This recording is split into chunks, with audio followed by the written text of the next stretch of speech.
Stay tuned for the next edition of Zoom Landlord Tenant Talk Radio. The opening topic, Tenant Occupied Nightmares, what landlords and realtors won't ask.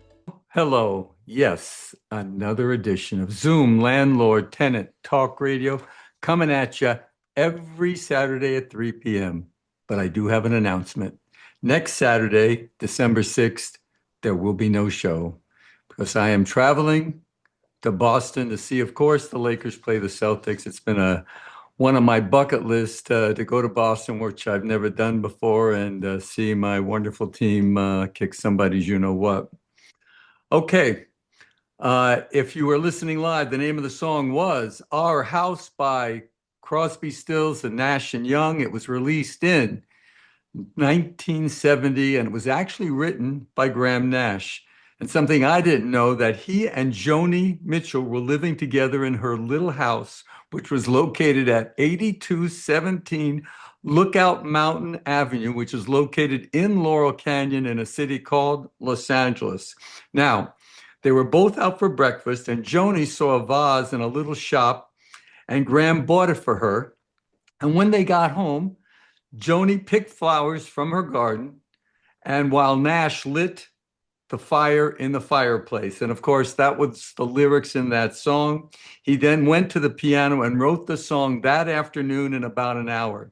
Now, I picked the song Our House because I want everyone to realize that this is not the tenant's house, nor is it the government's house. It's our house.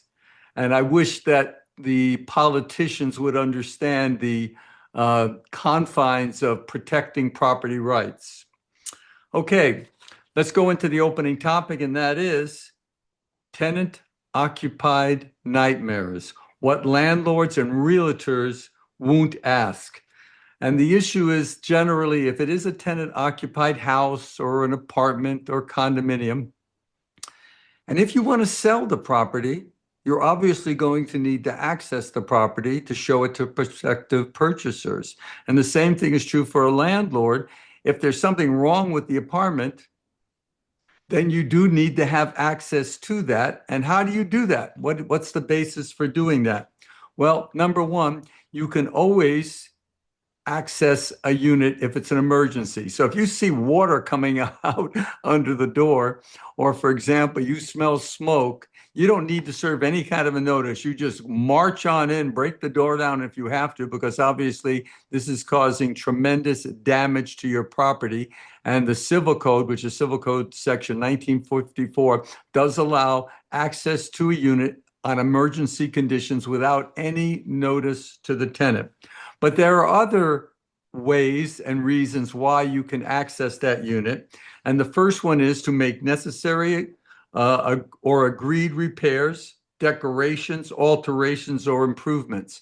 So, for example, if you have a light fixture that needs help, or maybe the smoke detectors came off the ceiling, you have the right to go in there upon a proper 24-hour access notice and make those repairs. You also have the right to access a unit to make necessary or agreed services. Now, a landlord has a duty to maintain a habitable unit, and therefore he is allowed periodic inspections to check for plumbing leaks, electrical systems, smoke detectors.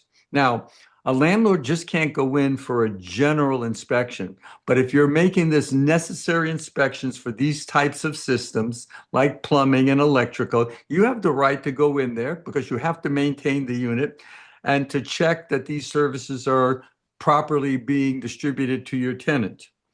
You also, and this comes into play for realtors, you have the right to exhibit the unit to any prospective or actual purchasers, mortgagees, appraisers, workers, contractors, or prospective tenants who might want to lease that unit, specifically if your tenant has given you notice that they want to vacate the unit.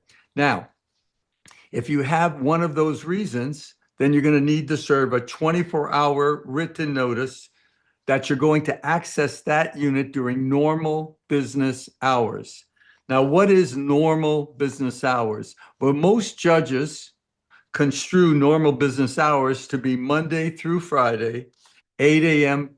to 5 p.m.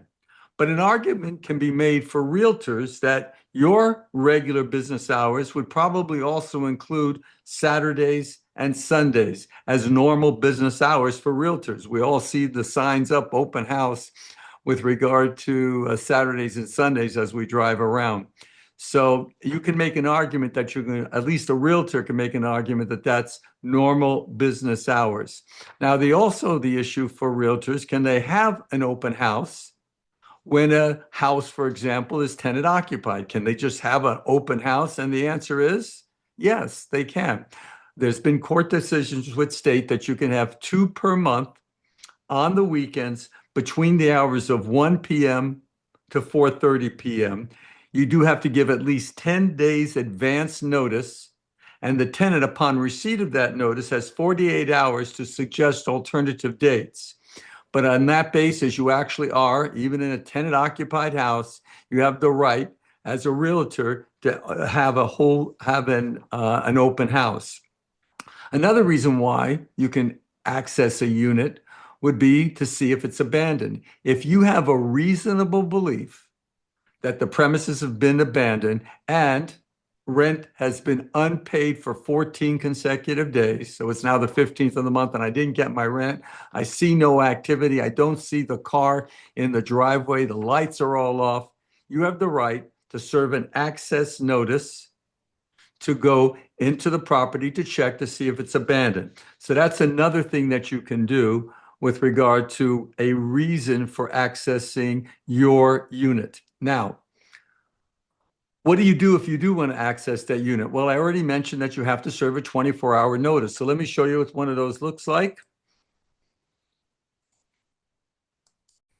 And there you go. This is a form that's on my website, which is at evict123.com. That's EVICT123.com. It's in the free form section. It's also fillable, so you can just print it right on your screen.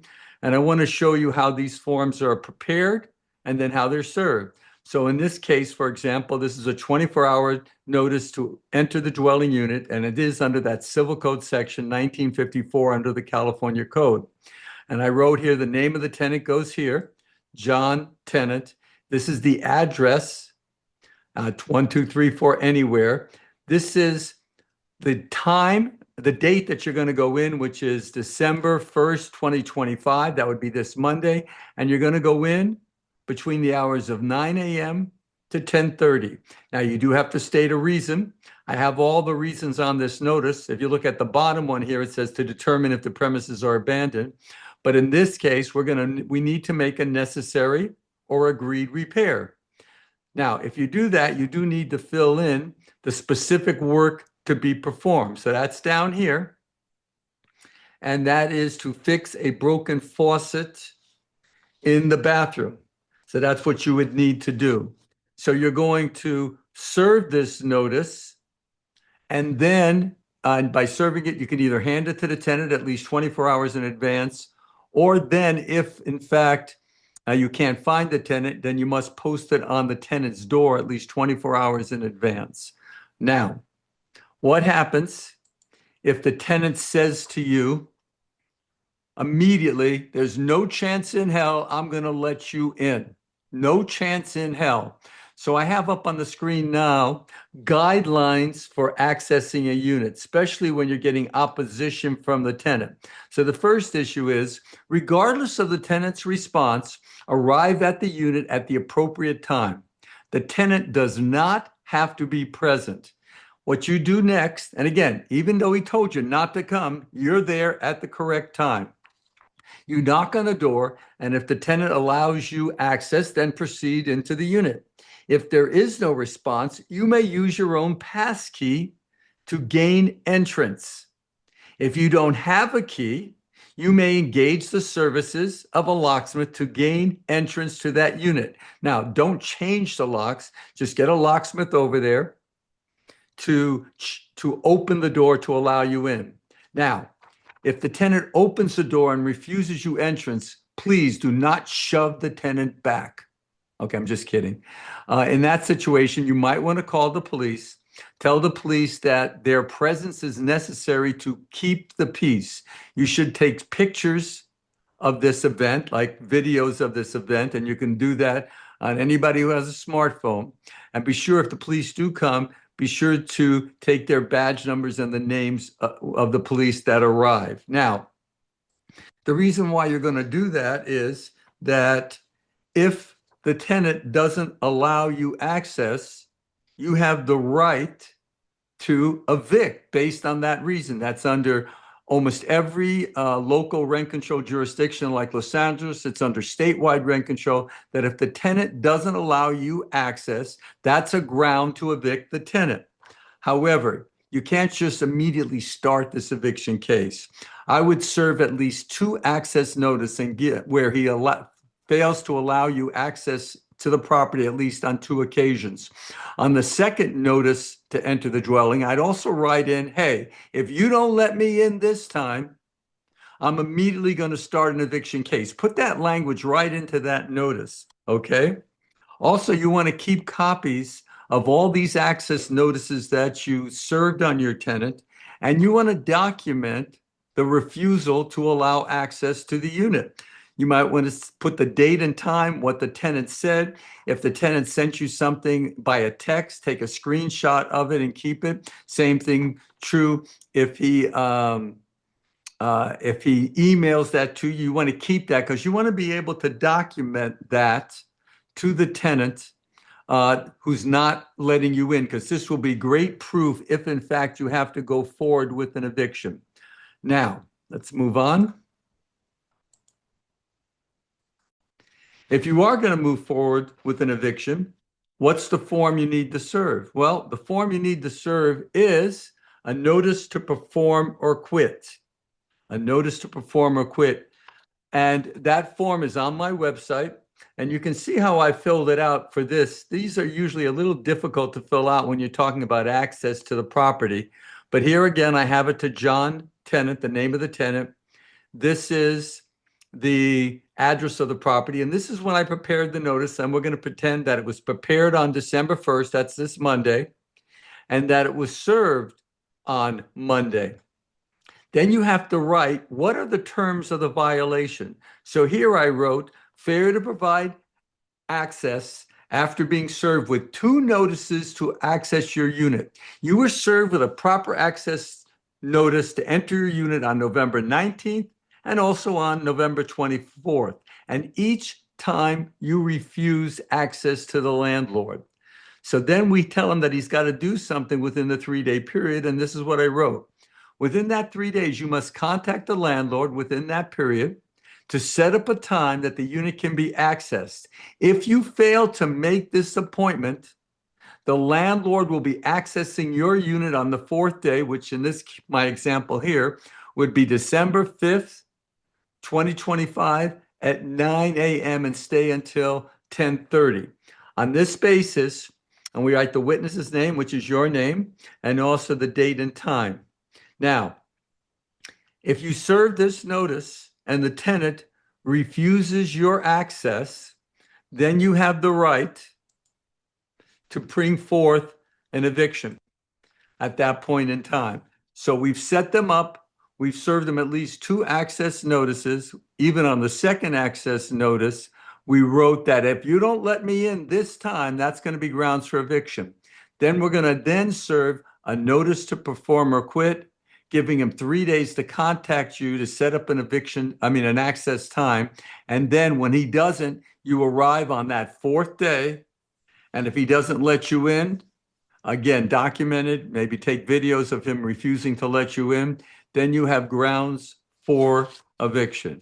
And that, my friends, concludes the topic, Tenant Occupied Nightmares, What Landlords and Realtors Won't Ask. We're now going to open it up to those people who are in the Zoom room. And we know the rules that this is for informational purposes only. It is not a substitute for legal advice. If you guys want to ask me a question, it's so simple. If you're in the Zoom meeting room, just electronically raise your hand. If you don't see the raised hand on your toolbar, go into a folder called Reactions in Zoom, and you'll be able to find it in there.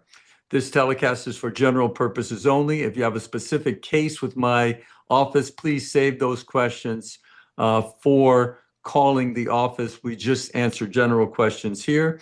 If you guys are going to talk to me, it makes it much more enjoyable if you leave your camera on so that we can each see each other and also the audience can see us both as well.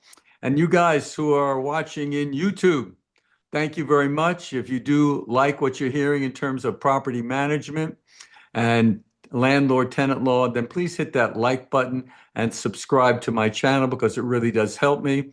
If you guys watching on YouTube want to join a Zoom meeting, then it's very simple. Just go to my website, evict123.com, and you'll see the credentials for joining the Zoom meeting each Saturday at 3 p.m., with the exception of next Saturday, which is December 6th.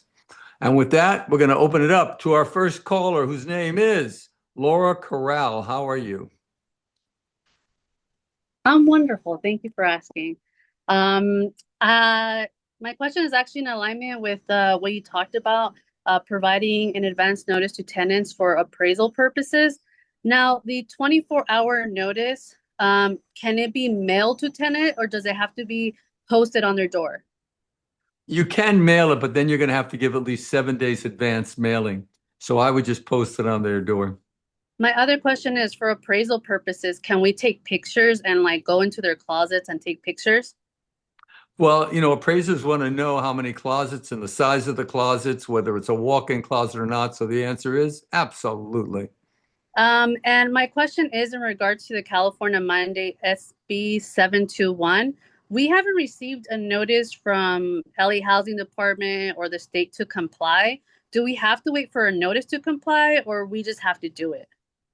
Is that what we're talking about? Balconies and stairways? Yeah, Is that yes, the okay? balcony. Yeah, that law becomes effective on January 1st of 2026, where you're going to have a licensed contractor inspect any staircase or balcony that extends past the walls of your property. So it's basically hanging over. Yeah, And there is no notice that you're going to get from the state. You're supposed to do it by January 1st, 2026. got it. Thank you. And thank you. Good questions. Moving on to Sarah. I'm going to ask you to, oh, hold on, wrong person. Sarah, I'm going to ask you to unmute yourself. Hi, Dennis. I do have a question in regards to a roommate who I want her out of the condo where I live in Costa Mesa because of her very antagonistic and negligent behavior. However, I raised her rent 10% in June 2025 with a month-to-month rental agreement. Can I raise the rent again to try to get her out? Or do I have to wait 6 months to avoid just any retaliation and potential tenant harassment because I live in the property? Okay, so first of all, I wouldn't raise the rent. You have a very easy solution. This tenant is considered a lodger because you only have one tenant living with you. You live in the same property too. Uh, there is a simple 30-day notice to vacate the premises, and she has to go. If she doesn't go at the end of the 30 days, you have the right to bring forth an unlawful detainer to evict her. Another option that I thought is if I cannot legally raise the rent again just yet, can I make up the story that I need the room for a family member who wants to move in? I And think you're overcomplicating this. You have the right to serve a 30-day notice. If you want to raise the rent, you can raise the rent as much as you want. If you want to have a family member move in, you certainly can do that, but you don't need to do any of that. There is no protection for her under the law because I presume she's on a month-to-month tenancy. You yes. just need to serve her with a standard 30-day notice that you can get from my website. Oh, okay. Thank Try to you. make it easy here, okay, Sarah? Yes. Thank you very much. We are moving on to Jim Polina. Say hello, sir. Hey, Dennis, how's it going? It's good, thank you. Well, I'm kind of jealous of you going to Boston. It's supposed Boston to be Garden. very, very cold, like in the 30s. But you know what? It is on my bucket list. I've never been to Boston, and to go to the TD Gardens and see the evil Celtics play my great team is something I've always wanted to do. Did you ever listen to what Bill Russell had to say about the Boston fans and how they treated him? Tell me. Oh, I can't tell you over the phone. Oh no, You need to read about it and check out I the will look fans when that you're up. there. Yes, Say what? I will look that up. Anyway, Jim, Yeah, what's it's your pretty question? extreme. All righty. The question is, I had I was looking at buying a property, and the landlord knocked on to let me in to gain entrance, and the tenant was belligerent, would not let us in, and threatened to turn on the water and just let it run. And the police came, and they said it's a civil matter. They had their hands were tied. I mean, it seemed like a really terrible situation if the guy's going to flood the apartment on purpose and do it for days and weeks on end until he's evicted. How do you suggest handling a situation like that? Okay, well, first of all, you were in the process of evicting this tenant?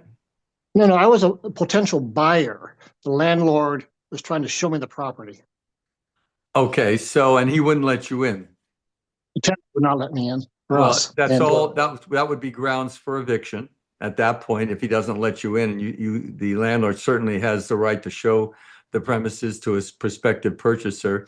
If the tenant just starts, I don't think the tenant was going to flood the unit. If the tenant floods the unit, then that would be considered vandalism. The police must get involved. If the tenant's just having water go down the drain, there's two things you can do. That would be considered waste. You could bring forth an immediate action by serving the tenant with a 3-day notice to quit based on the fact that he's just committing waste, which is a legal term. In addition, what I would do is I would sue the tenant in small claims court for the $4,000 extra water bill that you're going to get. And I would do them all concurrently. the idea of the police showing up is just simply for documentation. Well, no, I mean, if you see that the tenant is flooding the unit and water's coming out, that's vandalism. If he's just Right. running the tap and running the bathtub, then I can understand why the police doesn't want to get involved, but that would be constitutes grounds for immediate eviction. And also I would bring forth that small claims court lawsuit. Right. But in your lesson, you mentioned bringing the police. Oh, yes. I mean, to try to gain access to the unit, but that would be, that's just for them, for purposes of proof that the tenant didn't let you in. Okay. Well, have fun. I'll be Thank thinking about you. you. Molly, how are you? Good. How are you, Dennis? I am fine, thank you. Good, good. Okay, so my question is unincorporated Los Angeles, single family home from the 1950s. The tenants are 62 and they signed the lease. It was in 2016. It was a 1-year lease and they just wanted to go month to month and they've been great tenants. It's an LLC. One person owns the LLC. My question is, they've been month to month and with that since that last lease was signed, and how much rent increase? Because I know it's unincorporated LA. There, I do the RSO, but I wanted to just double check on the rent increase for Okay, well, everyone. first of all, it doesn't matter where your property is located. It doesn't matter how long your tenants have lived there. It doesn't matter how the age of your tenant is. If this is a single family home, a townhouse, or a condominium, you can raise the rent to whatever you like, whenever you like. There is no limitations, and that's based on the Costa-Hawkins Rental Housing Act. So I feel like I'm so out of my element here because I mean I've been a good tenant and they've been good. I mean they've been good tenants and I've been a good landlord. My question is with how do you figure so I can do any percent? I don't have to go by the CPI or anything like that. No, you can pick any amount that you want. I wouldn't do it where it's, so overborne. I would have it, somewhat market value.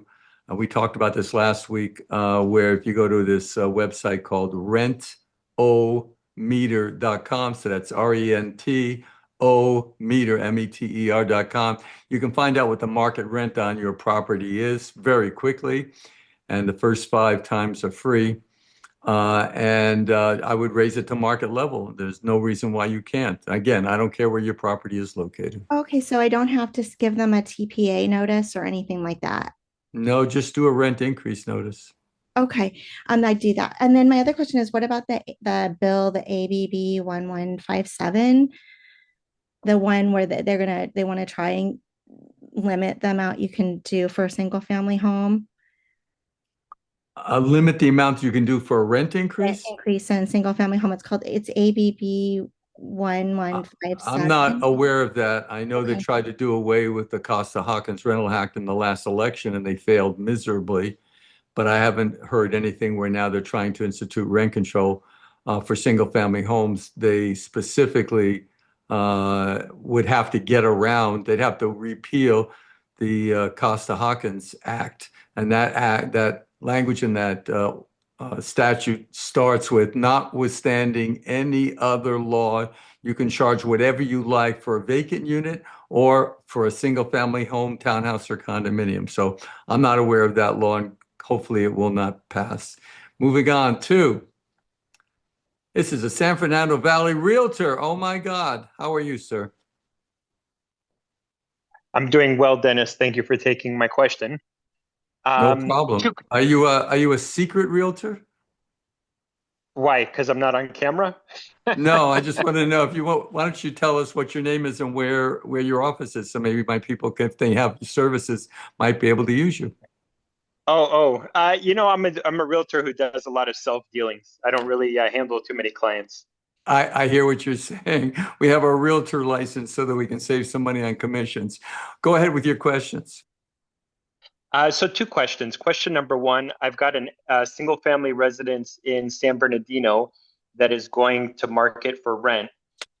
Anything I should keep in mind for that county? It's in the city of Rialto, San Bernardino County. Anything that I should be aware of No, as just caveats?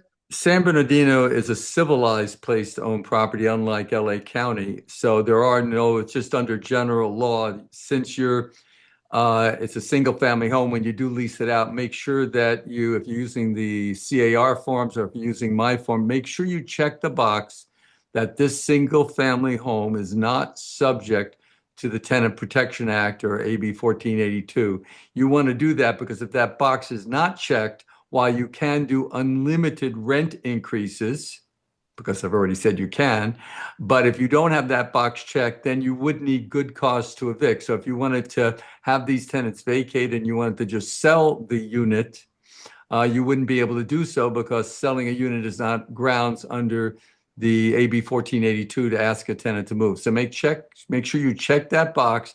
This property is exempt from statewide rent control. Understood. Thank you for that.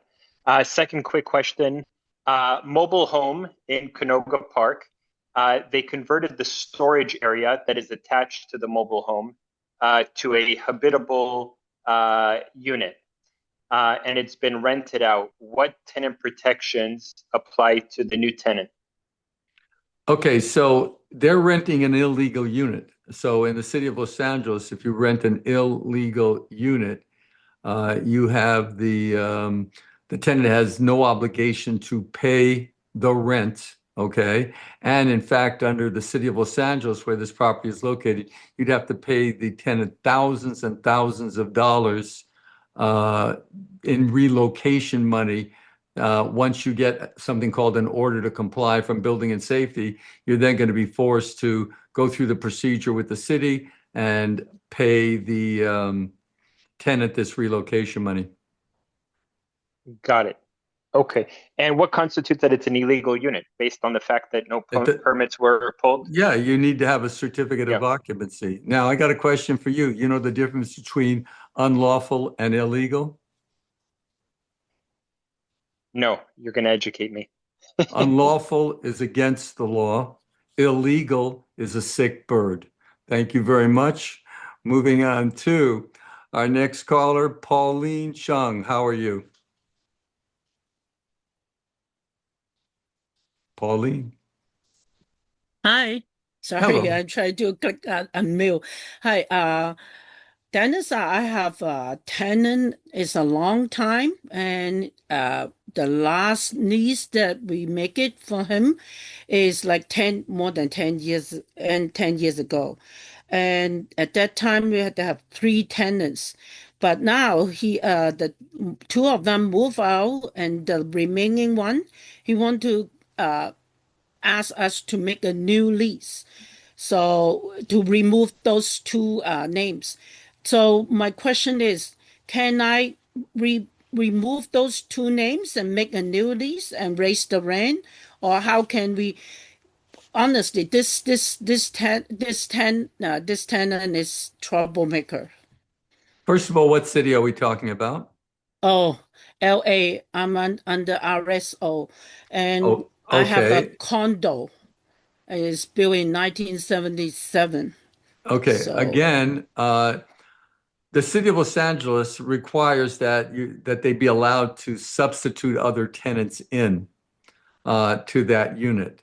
So if there was originally three, A, B, and C, and B and C moved out, then technically under the city rules, you'd have to allow D and E to come in, but they have to at least ask you permission by and allow you to screen them. And if they're credit worthy, then you have to allow them to rent to him.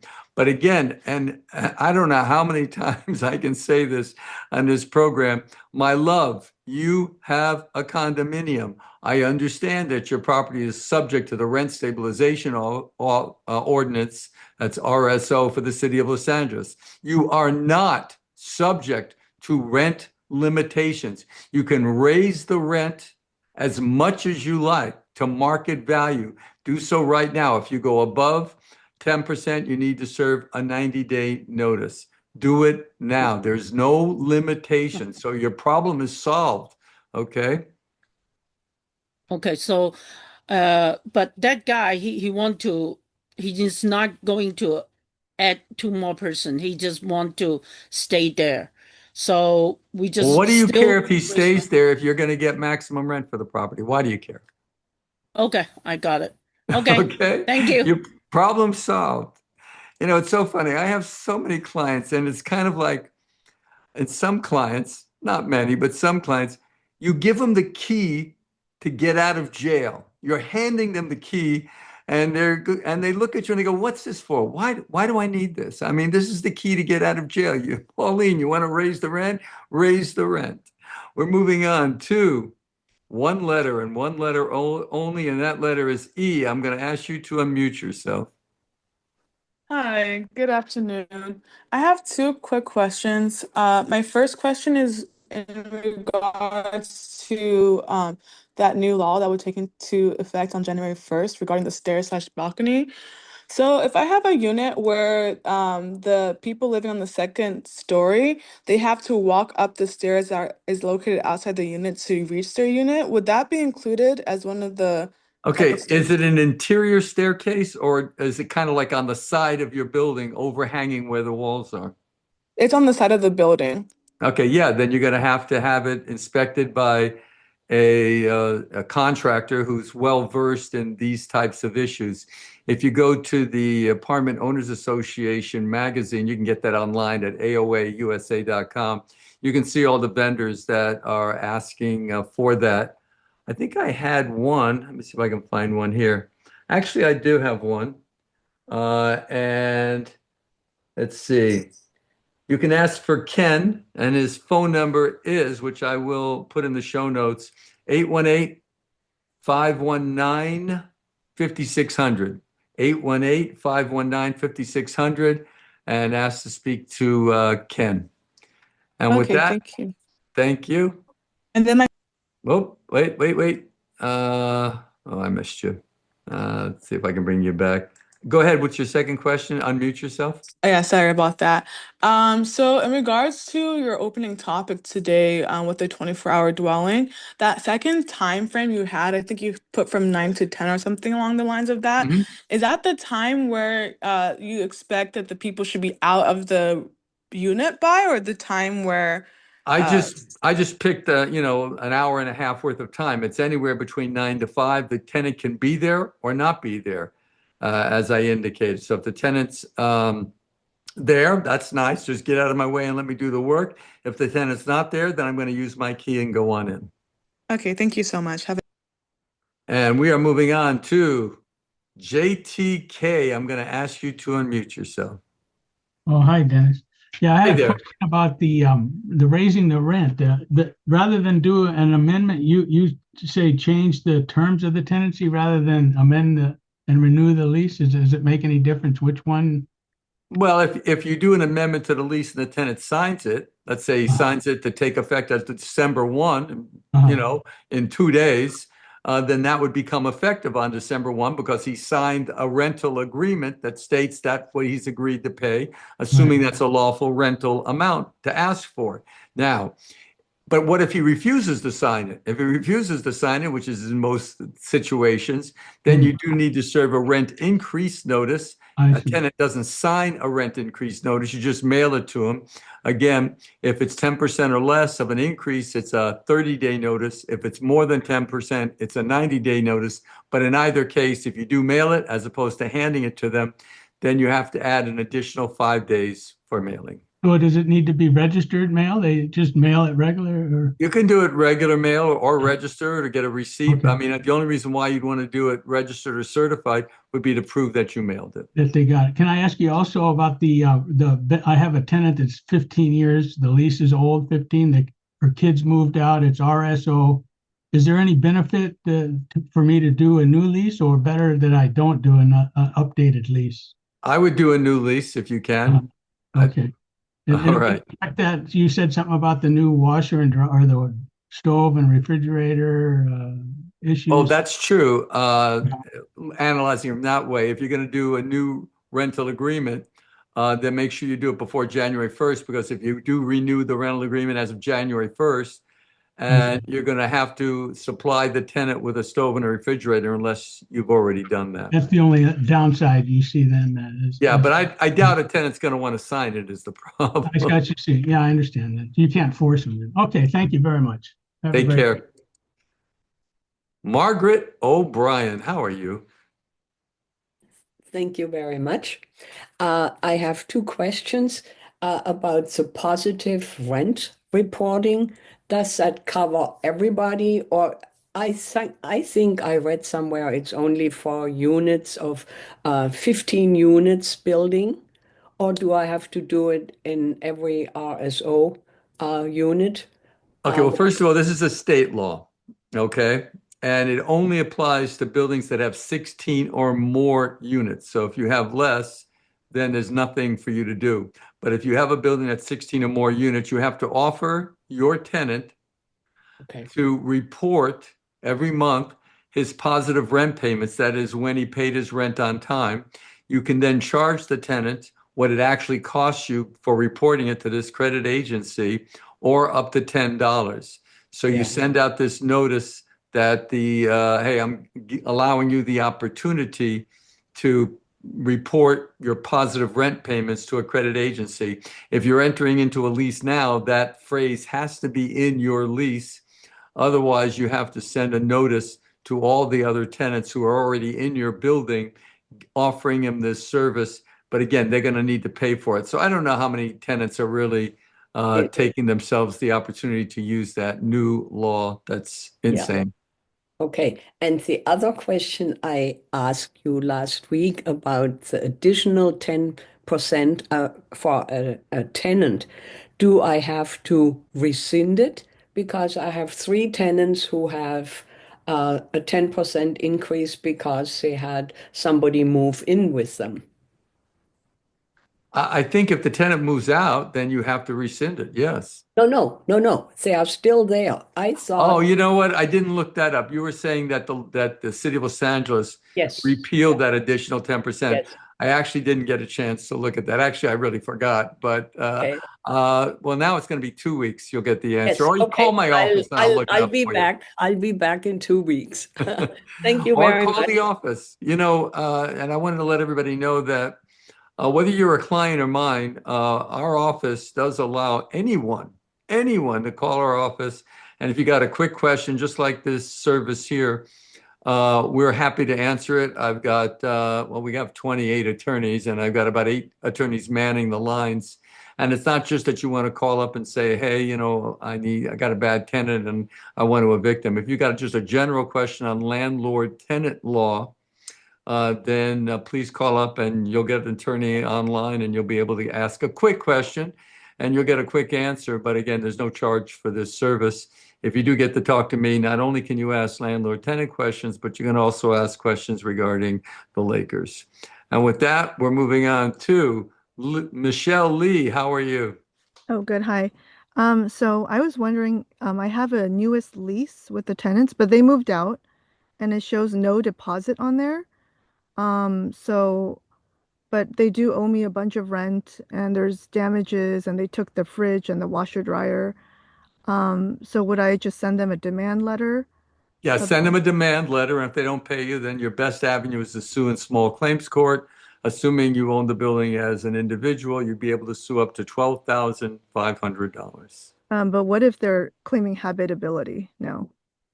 Well, they can claim whatever they want. Take pictures so you Mhm. have absolute proof as to what the condition of the property was. You'll also have proof that they never asked you to fix something, because I presume if they did ask you to fix something, you would have fixed it. Yeah, but do you help landlords with that too?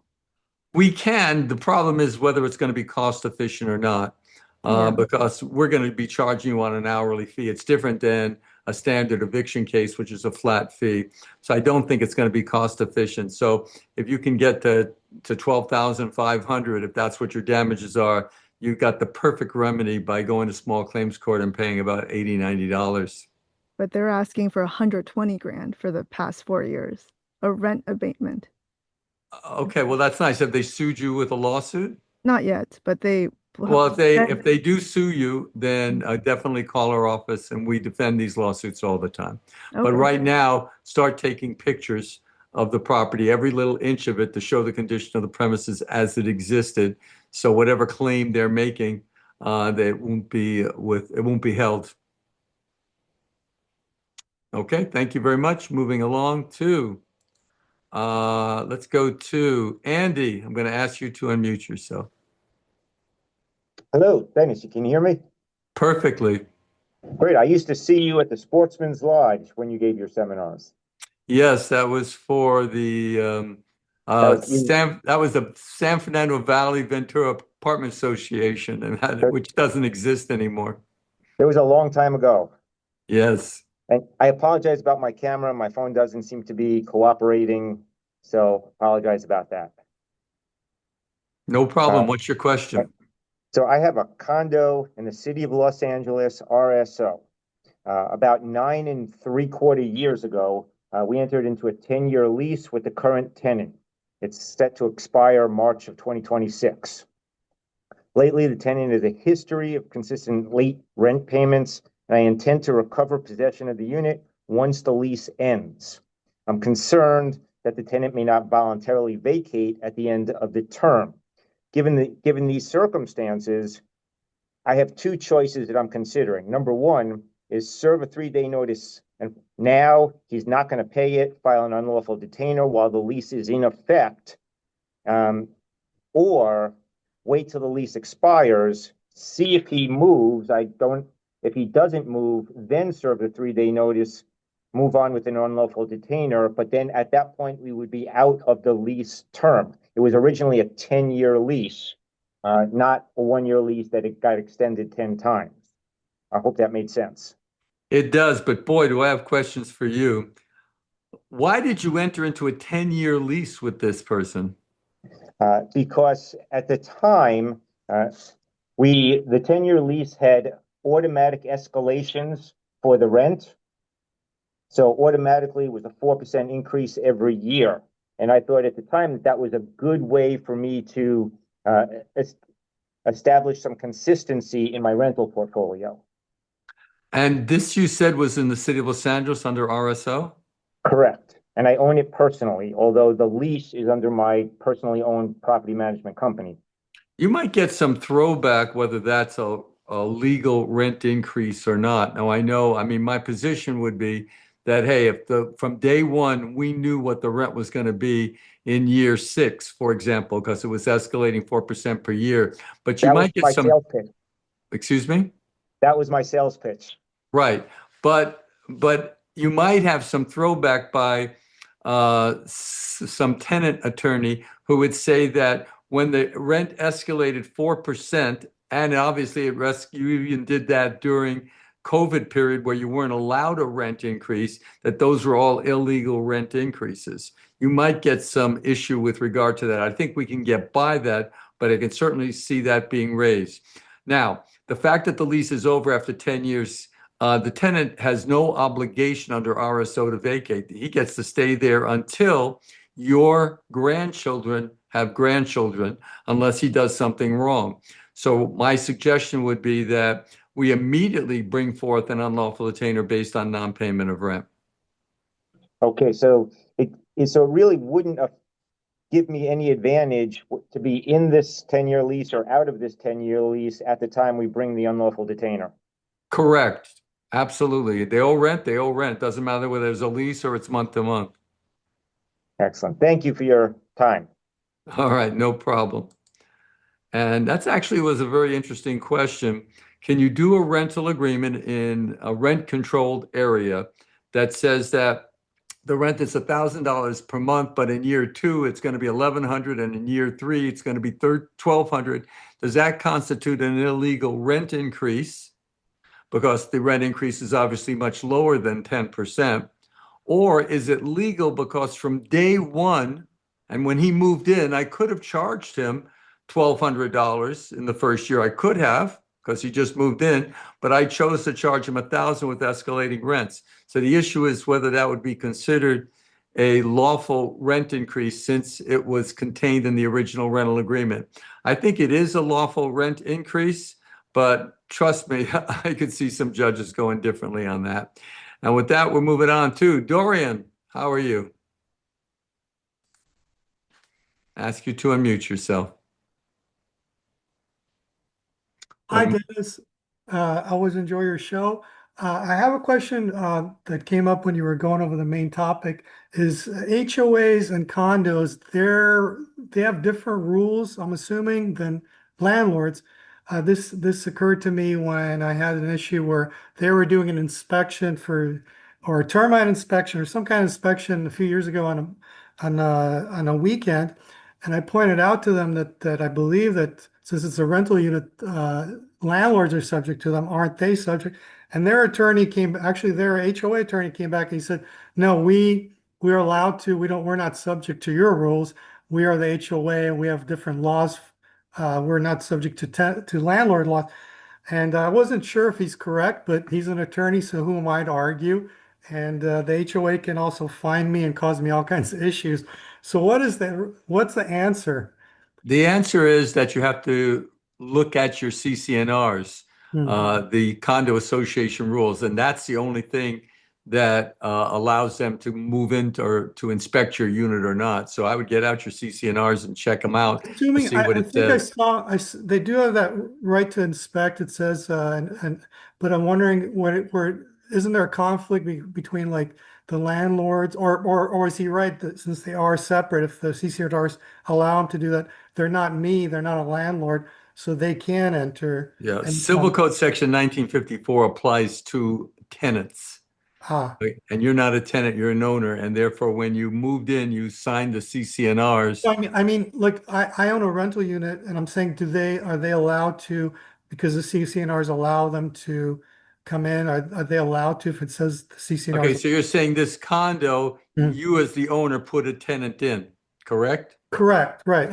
Okay, in that situation, you as the landlord have to always incorporate the CCNRs with your rental agreement, because otherwise you could get fined. So in other words, there's a term in your rental agreement says, in addition to the terms of this rental agreement, you're also subject to all the homeowners association rules and covenants. And here are the attachment to that. Okay, so I have that. But I'm not in violation if the HOA says we want to do termite inspections on weekends, and you're saying that landlords can only enter Monday through Friday business hours. then I'm not in conflict. I mean, that's Well, not. again, it depends on what your homeowners association rules are. That's the only thing that you No, can, they allow it. I checked the CC. then you have to allow it. And since it was Ah, incorporated into the tenant's rental agreement, you then have he to has agree. to allow it too. Anyway, thank you very much. Moving along to Harold Rhodes. You're gonna miss me next week? I'm going to be with you in spirit as we beat the Celtics because Dennis is there. And go Lakers, man. We're having a great year. I'm feeling really good about this season. Really good. So yeah, I'm going to miss you, Dennis. But here's a question. You were talking to somebody from Orange County, I think it was a condo, and you mentioned border. And I was wondering, is my situation, I thought I was just cause I ran out of room to somebody. Is that person actually a boarder instead of a tenant? And if so, is there big differences? Yeah, I think we've gone over this. You have a lodger there because you rent him a room and he has run of the house. Right. And you're not subject to the RSO, so you just need to serve him with just a notice to vacate. In fact, it's actually just a 30-day notice to vacate because he's a lodger under 1946.5 of the Civil Code. Man, you just made my Christmas. I'm going to be studying this. But thanks again, man. Love you dearly. All right, you take care. Moving on to Alan Zaman. How are you? Hi, Dennis. I'm doing good. How are you doing? Great. Cool.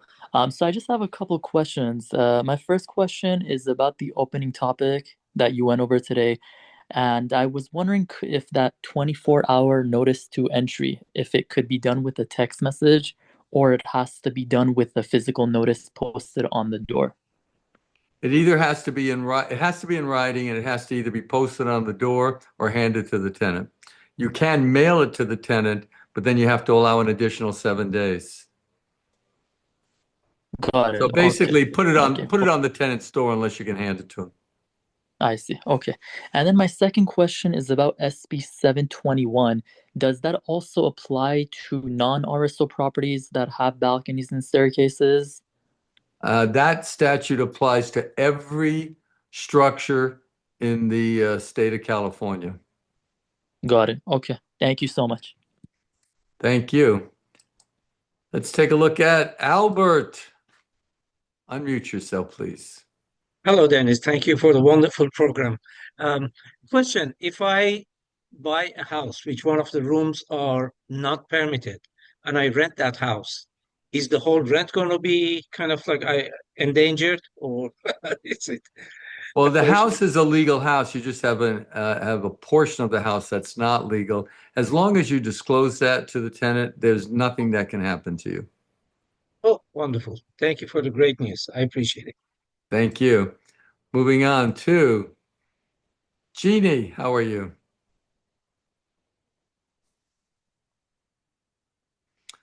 I think Hi, you Dennis. unmuted. Hi. Yep, I think I did. Thanks for the show. Okay, it's a slightly complicated. We always ask for a non-refundable holding deposit to reserve our place prior to me preparing the lease. And this converts to part of the security deposit and becomes refundable once the lease is signed. And we also have a really long lease that was prepared by our attorney. So a potential tenant paid the deposit. I prepared and sent the lease for signature. After a week, she requested return of her holding deposit for two reasons. First, that the house did not have a cat door, and also that the lease was really long and complex. We then had a really good phone conversation where I offered a number of different options for cat doors. And it's been another week, and she has just said, I'm not sure yet. I don't know if I want to move forward or not. Am I obligated to return her holding deposit? It all depends your holding agreement. I have one of those on my website that I'm looking for right now. I think I've used it. Yeah. So if you use that form, it states that, hey, we're holding up this place, so we're going to take half to this holding deposit. And the tenant, the applicant agreed to it, signed it. So I think that's a binding contract. What if it was just a text message where all that was in writing, but it would have to be not signed by the tenant. Have to be signed by the tenant. Okay. Could I ask one more question? Of course. We're in Long Beach, single family home, and I've not done any of the Section 8 inspections or registrations. if a Section 8 applicant is the first qualified, are we obligated to accept them and then start the Section 8 inspection processes?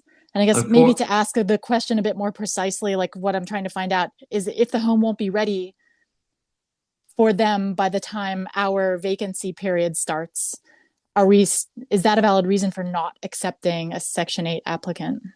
I mean, you want to rent out the unit as fast as you can. And if your unit is ready and you're telling me the tenant can't move in on that date, then I think that's a valid reason. But again, you got to be very careful when you're dealing with Section 8 because under the law, you're obligated to take a Section 8 tenant if they qualify, and you can't even go on their credit as a basis of qualifying. It's just their ability to pay their portion of the rent. And that's why I recommend, for not only that reason, for other reasons, that just do month-to-month tenancies because Section 8 will not accept a month-to-month tenant. Great. And is there anything, do you find any problems with starting with like a 3-month fixed term and then going month to month instead of starting month to month? I like that. I think that's a good idea. Great. But I don't see much difference between a 3-month and month-to-month. So I would probably just do month-to-month. Anyway, thank you very much. Moving on to Miriam. How are you? Hi, I'm so happy you called me. Okay, I have a little bit of a complex question. I acquired an RSO building in 2017, and the previous owner did not require formal contracts with the tenants.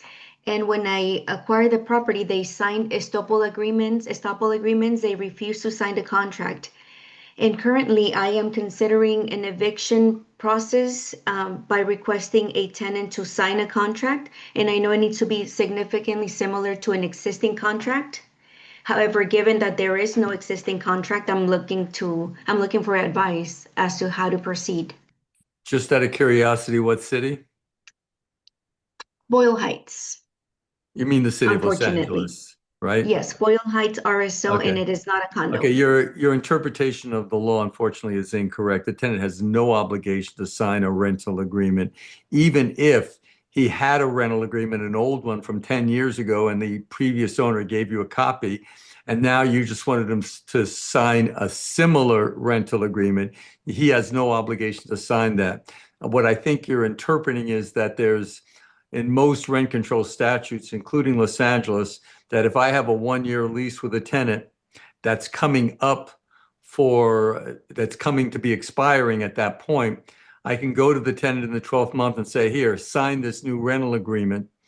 And as long as I don't take rent for the 13th month, and he refuses to sign a similar rental agreement, then I have the right to evict. But once that rental agreement becomes a month-to-month tenancy, the tenant has no obligation to sign anything. So that would not be a course of action for me to try to get her to decline to sign a contract. No, I mean, what I've suggested in the past is tell them that I'll forego a rent increase if you sign for 1 year, if you sign a rental agreement. It's the only thing you can do to incentivize them to do that. Anyway, thank you very much. Moving on to Salvador Calderon. How are you? I'm doing good, Dennis. Doing good. I had 2 questions. I live in the city of Whittier, the actual city of Whittier, and just wanted to know. I put the ADU under an LLC. Is it better to, when you're going through an eviction, a lawsuit, to have it under your name or an LLC? That's my question. Well, an eviction, I don't think it makes any difference whether it's whether it's an individual who owns the ADU or the entity, an LLC, a limited liability company. The only reason why you want to put things into an LLC is because you want to limit your liability, hence the name limited liability company, so that if someone is injured in that unit, that they can't go after your other assets. They can only go after the entity from which they rented from. Okay, thank you very much. And thank you. Last caller of the day, David, how are you? Hi, Dennis. A quick question. Can you hear me? Yes. Okay. Regarding security deposit, of course, you have to give accounting after 21 days or before 21 days. But question is, the work may take long time to finalize how much damage was done. That's number one question. What happens in that situation? And then number Let two me is, do one at a time. yes. If you can't get it done within that time period, you're still obligated to send the tenant within 21 days an estimate of what the charges will be, and any receipts that you have, and of course the pictures, the picture when he moved out of the unit, the pictures when, if anything has been restored up to that point. And then in that same security deposit itemization, you tell him that when those receipts are available, I will give you my final estimate.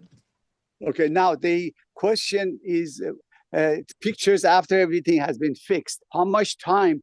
First, the money has to be given to him, and then we have to send the pictures after it's been all fixed.